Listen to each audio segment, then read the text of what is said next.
Welcome back to the channel. Thank you guys for hanging with me on this Saturday.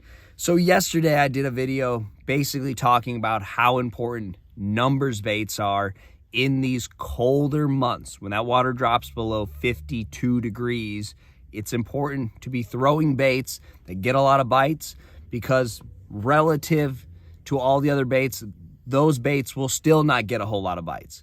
6 or 7, 8 bites. Now, without sounding too negative, if you find the mother lode of fish, you can catch a lot of fish even when the water's cold on a spinnerbait, on a lipless, on a chatterbait.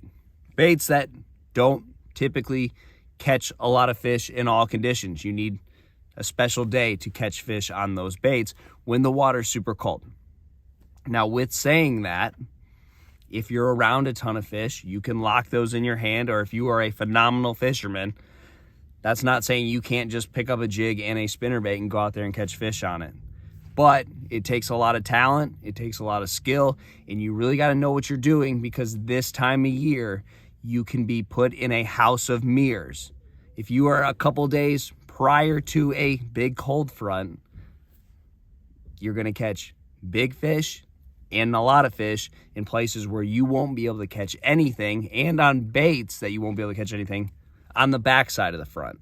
So that's where these baits are going to get you in trouble. I'm going to go into a couple things that I think are super important when you're fishing on the front side or the days leading up to a cold front, and what you need to be looking for in those days to help you succeed on the water on the back side of the front. But first, guys, I want to thank you for subscribing to this channel. I'm still feeling a little bit under the weather, so bear with me on this raspy voice. Might have to clear my throat a few times. Thank you for liking the videos, leaving me comments. I really do appreciate all of that. All right, so when you're out there a couple days before and you're looking for fish, I got all kinds of different baits tied on, because not only do you need to try a bunch of things, you also need to fish for fish in a bunch of different places, because we are still in that winter mode. We're still in that pre-spawn mode. So there could be fish dirt shallow, up in, 1.5 foot of water, just up there doing whatever they do when the water's super cold. There's going to be most of the fish still out in the creek channels, still out on the main river channel, suspended out deep, and you'll have a mix. So you're going to have to go out and crank some creek channels. You're going to have to go drag a jig on bluff walls. You're going to have to go fish flats. If you've got cover in your lake like grass, you got to check the grass. If you have docks, there's so many different things. Now, here's the deal that I think is very important. When you're out there fishing prior to your front, a big weather change, fishing is going to be really good. It's going to be exceptional, and that's where you get tricked a lot of times.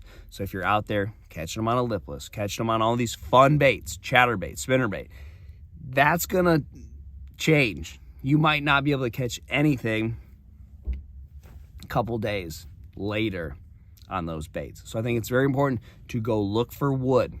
A clear bluebird sky is a great time to go fish wood, fish something slow on the bottom. Everything's going to be tucked down to the bottom on the backside of a front with no clouds in the sky.